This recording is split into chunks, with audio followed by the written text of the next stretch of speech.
Good day, Bill here with another episode of Finance in 5. These are timely, quick subjects in finance, legal, other areas that are going to affect you. Make sure you're sharing this information that's valuable with others, friends, family, co-workers, because we want to help keep you informed on some decisions, some things that you're seeing in the news, and that also maybe is going to help them out as well.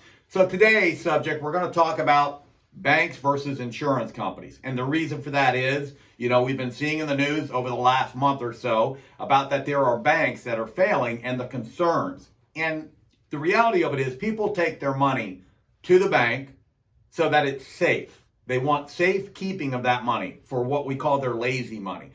Now, the other place that we do that with is insurance companies. And, we want to talk about the major differences between those. And if there's any questions on these, please feel free to get back to us on it. But in reality, there's some similarities and some differences. So for a bank, when you bring money in, and let's say that you're going to get a CD in a bank, you bring that money in, and then for every dollar that you give them, they're keeping about anywhere from 0 cents to 10 cents in reserve. Then the rest of that money, it doesn't sit in the safe. They loan that out to people, and that's how banks make their money, by loaning out basically your money. Now, there's coverage in the banks called the FDIC insurance. And that FDIC insurance is so that when we have bank failures and things of that nature, that the people, the depositors, can recover their money. And so, there's some challenges with that. We've seen some challenges with FDIC in the past. Now, let's talk a little bit about insurance companies, because that's the other place where people will put their lazy money. Similarly, let's say that you go to an insurance company and you want to get a fixed annuity, which is very similar to a CD, meaning the interest rates are fixed. Normally, though, the rates for an annuity are about 1 to 1.5% higher than what the CDs in a bank are. But there's also some differences. Number one, the reserves that insurance companies keep are totally different. For every dollar you give an insurance company, they have to keep at all times at least $1, if not more.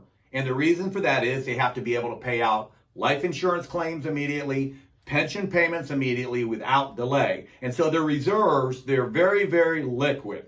Number two, the other thing is that in a annuity contract, and this is unique to the state of Florida, they are protected against lawsuits, creditors. And that's really critical and important. Like me, you probably see these commercials on TV all the time from all these attorneys groups that are looking to do lawsuits. Well, guess what? When it's inside of an annuity, then they cannot touch any of that money. So that's the reason why a lot of times for asset protection, people will use annuities for that.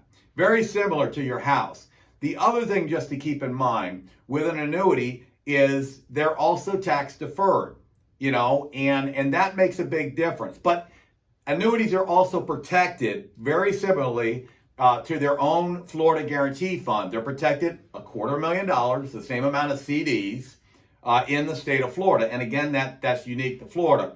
But let's touch on that tax deferral a little bit. So there's 3 basic rules with tax deferral that we look at. If something's tax deferred, then we look at the rule of 72.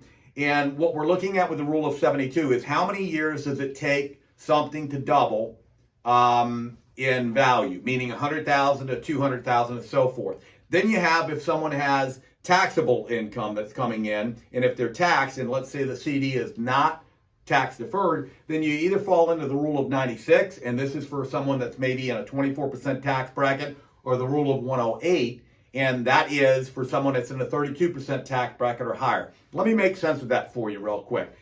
Let's just say that someone is getting a 5% rate of return on a fixed annuity. That means it takes about 14 years for their money to double. Now, if it was instead of a CD that's not tax deferred, then if they're in the 24% tax bracket, instead of it taking 14 years, it actually takes 19 years. And if they're in an even higher tax bracket of 32%, instead of it taking 14 years, it would take 22 years for their money to double. And that's an important thing when you're trying to keep up with inflation and also at the same time grow your money safely. So those are a couple of things about tax deferral that are really important. The other timely thing to keep in mind, and this is a report by Morningstar, interest rates, we believe they're at their peak and they're going to be going down soon. So if this is something that you've got some lazy money sitting in there in the bank and it doesn't have any of these characteristics of the protection of tax deferral and such, this might be a great time to get with us and say, okay, let me help you with this. And in my opinion, what that means is insurance companies have a lot better overall value for someone than money sitting lazily in the banks. Share this with friends. Tell us any topics that you want us to also speak on and subscribe to us. Have a great day.